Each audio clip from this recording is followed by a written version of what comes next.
So this is like the final lecture in terms of the research, how to write your research proposal. So this final lecture, I'll just really summarize now how we should present your research proposal. When we say you now have a complete research proposal, where you have now put every element, where you have now really put every element of the research proposal in one document, where it is a full proposal. So you have your title page, and this is the title page where you put your institution.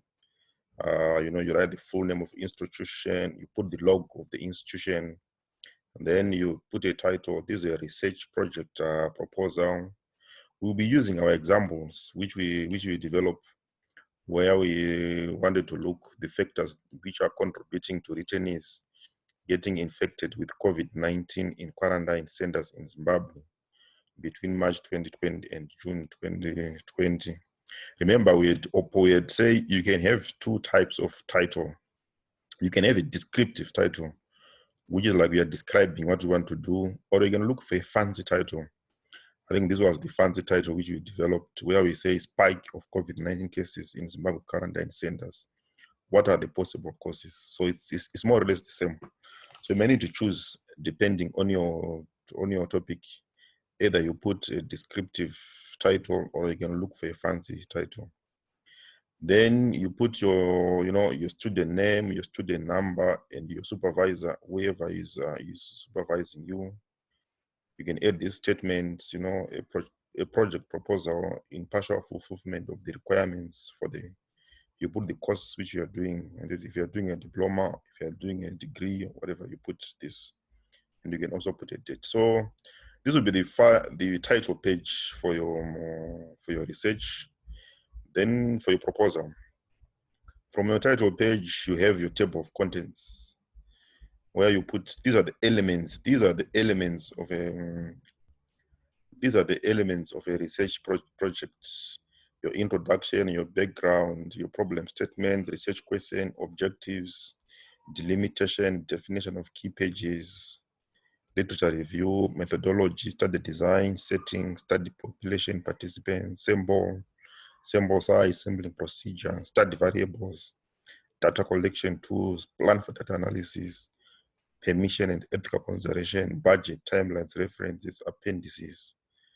Then your data appendices, data collection tool, permission letters, and concept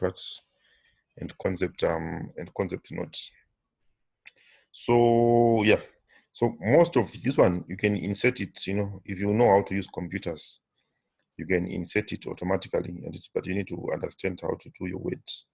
We have seen other, they present this, the table of contents, the things are not in alignment, shaka bender, the numbers are not, So try to make sure your work is neat when you submit it, where everything is numbered, they're in same line, all these things. If you want to know how to do these things, you can ask someone who is good in Word, who can teach you how to do this automatically. If you've got a list of figures, you put your list of figures on this, or tables which are in your proposal. If you've got abbreviations, you put your abbreviations. Then for our topic, I think this is an example of an introduction. And you start with an introduction. An introduction, our topic is about COVID. What is about COVID-19? So this is how you can, you can write your introduction. I give an example. It depends on the topic. If your topic is about HIV, whatever, you might need to go, usually you start with, like for COVID-19, you might need to explain how did COVID-19 started. It started in China, in Wuhan city. It then spread to all the countries. You put the global statistics, how many people are affected with COVID now. You can also put a bit of African statistics or Southern Africa. Then you go to Zimbabwe. One of the thing which I need you to understand when you are writing your research or your introduction I need to put a shape here. When you're writing your introduction, you need to understand it's like this, and it follows this format.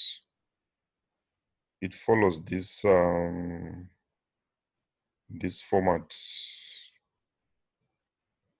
You know, you start wide, and you start describing your problem very wide. You're starting, you're starting wider.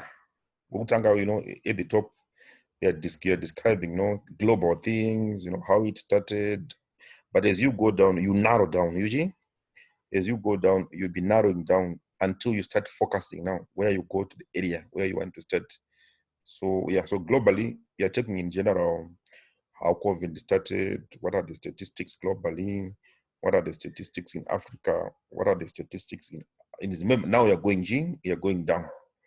Then from there, you go to your background. The purpose of the background, you want someone to to understand. There are things which you want to bring in information, and which you want to bring in information for someone to understand your research, and you want them to understand before you start telling them about your problem. You want them to have a picture of your of the background information. And introduction, you're introducing the topic as a whole, but background now, you want to give the background information which is necessary for someone to understand your research. For example, in this case, we're talking about quarantine centers. So you may need to understand, to write down, what is the setup of quarantine centers in Zimbabwe? How many quarantine centers are being used? And how many are they in the whole country? How many are they in every province? And what venues are being used? They're using hotels, they're using lodges, they're using schools. What are the processes which happens? And when someone comes to Zimbabwe before they reach quarantine centers, what are the procedures which happens? What are the guidelines which happens? So you might need to really give this information to the readers so that people, they understand the setting. So it depends. It depends with your problem. So you need to kind of understand the background. You are giving this information for people to understand, to remember before you go to from your problem statement, you go to your problem what statement. For your problem statement, you are now listing the problem. What is it? So you want people to understand your background, and this is to understand. For people to understand your problem, they should know the background of that problem. And so in this is about quarantine centers. So they need to know, okay, what is this quarantine? How are people quarantined? How do people come into the country? What are the procedures which happens? And this is before they go, and so many of these things. So you give this information. So it depends. You need to think your background, depending, you need to think through it. Which sort of background information do I need to give, so that people understand my problem? You can't just go down and dig into the problem without really giving people some background information about what's for them to understand your problem. So I'm not going in detail about the problem. I think we've discussed this problem in detail, and you get these notes. This is our problem statement, and you explained how you write your problem and it. Then from your problem, you have your research question. What are the factors that might be contributing to returnees getting infected in quarantine centers? Then you have your main objective, which is to assess factors that might be contributing to returnees getting infected in quarantine centers. Then this one, you don't have to include it in your, you don't have to include this in your research proposal, but I just put it as information which is important for you to understand. When you are developing your specific objectives, usually you need to, I think we discussed this, and it's how do you, and you need to think, categorize your factors or your reasons, either behavioral, environmental, social, or cultural, and economic, whatever. Then this is how you formulate your objectives, and you need to make sure they are smart and avoid using things like that. So this one is not part of the proposal. You don't have to put it, but these are notes for you to refer to. Then you go to your specific objectives, and which you now write down, and your specific objectives, the way they are listed, here. So to assess your demographic factors, to assess your environmental factors, to assess whatever, depending on your objectives. Then from your objectives, you go to your delimitation of your study. Delimitation it's kind of like limits, and it's the limitation. It's more of like limit. How far your study will go, and in terms of what are the issues which we address. So it depends, yeah. Like in this case, we can say, you can. What are the issues your study will and it will. So you can use either the population which you are going to study or the geographical. And you're kind of limiting your study as you are telling, as you're writing it to say, how far will my study go? What are the issues which you address? Like in this case, using our example of quarantine centers, our study will try to assess, factors contributing to getting infected in quarantine centers. So we only focus in quarantine centers. We will not go out of quarantine centers. We will look maybe both, and it will look the whole of Zimbabwe. We will not go out of Zimbabwe. So it depends. So you need to think if it would limitations or some the limits for your study. You need to to see and kind of see how far your study will go, and you're kind of putting limits where this thing will go. If you've got, then the next thing from the limitation, you go to definition of key terms. So these are the key terms which I thought for this study, this example I use. I will define what is quarantine. I will define what is a quarantine center. I will define what is isolation. And if there are also that it depends with your study. You might need to really think, what are the things I need to define in my study so that readers will understand my project.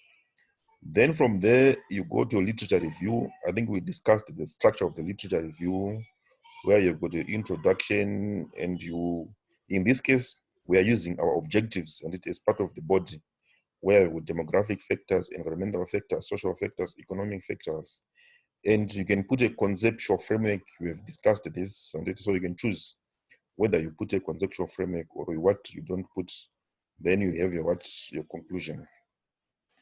Then from there, you go to your methods now, where you're discussing the methods of your study.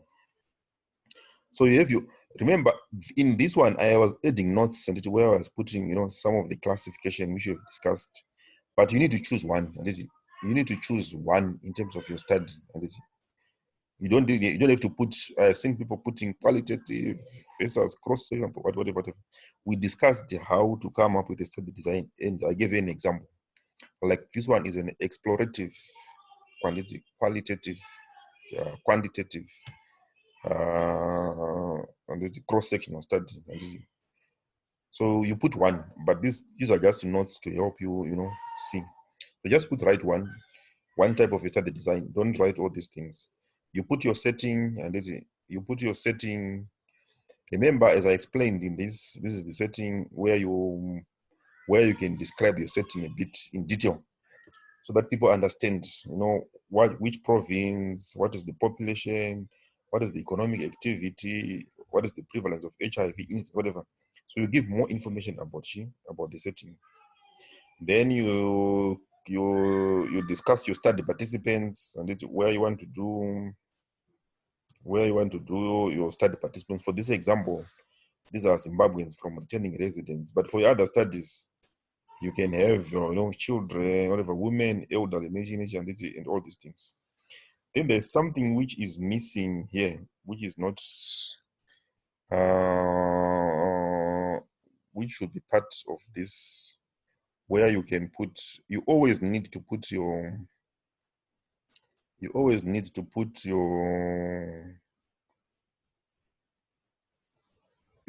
inclusion, and your inclusion and exclusion criteria, and who are you going to include or who are going to exclude. So I gave this example. This example in this study. Who are you going to be including in your study? For example, in this case, my study participants are returning residents, but you can have either for your study, they are children, they are adolescents, they are men, they are women, they are elderly, they are people living with HIV.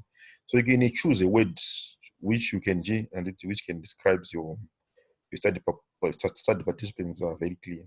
You also put your inclusion and exclusion. who are you going to include, or who are you going to exclude in your study? So, for example, in this case, so I include every returnee. I include every returnee, every returnees, whatever. So you choose whatever you want to. If you've got some criteria which you are going to use to exclude or include, you just need to describe it in detail and with what is this criteria which you are going to include. So usually you start with the inclusion. So you write whatever you're going to include. Then if you've got the exclusion, you also put the people which you are not going to include in your study. You list, for my study, I'm not going to include this people. So it depends with your study. Then from there, we go to our samplings and you sample. And I explain this. For quantitative, you do 30 to 50. For qualitative, you do 5 to 10. I've seen people mixing this in their research proposals where you write qualitative 5 to 10, quantitative. You choose one type of study which you're focusing. So if you're quantitative, just take quantitative. If it's qualitative, you take qualitative. Sampling, we discussed this, how you're going to sample. You also choose one. I've seen people writing their protocol. They write, remember, when you go through the sampling lecture, you're going to realize that there are two types of sampling, non-random and random. So for random, there are 4 types. There is simple random, there's systematic, there is stratified, there's clustered. So you choose one method which you are going to use. So don't write all of them. So if you're using non-random sampling and you're going to use simple random, that's it. Just it. You have a research proposal where you're writing simple random, non-random. You can't have a research where you're having several sampling methods. You choose one method which you are going to use to select your study participants. You can't mix things where you're doing non-random, you're writing everything about random. You choose one. Then your study variables, you put your study variables, which can be summarized as a table. Data collection tools, another problem also, where I see people putting everything. You are putting quantitative, you are putting qualitative, you are putting other. These are just notes to guide you. And it's to say, you can have your study qualitative, or you can use other things. So you choose one. If your study is a quantitative, you're using a questionnaire, then that's it. Write about a questionnaire and how you're going to administer a questionnaire. Is it going to be face-to-face? It's going to be telephone? It's going to be postal? Then you write about it. That's it. If your study is qualitative, you're going to use an open and interview guide. And so you write only about, so don't write qualitative. Because remember, your study can be either quantitative or qualitative. So there's no way which you're going to have a study where you have got you are writing everything quantitative, qualitative, other. No. You choose one method, the focus of your study.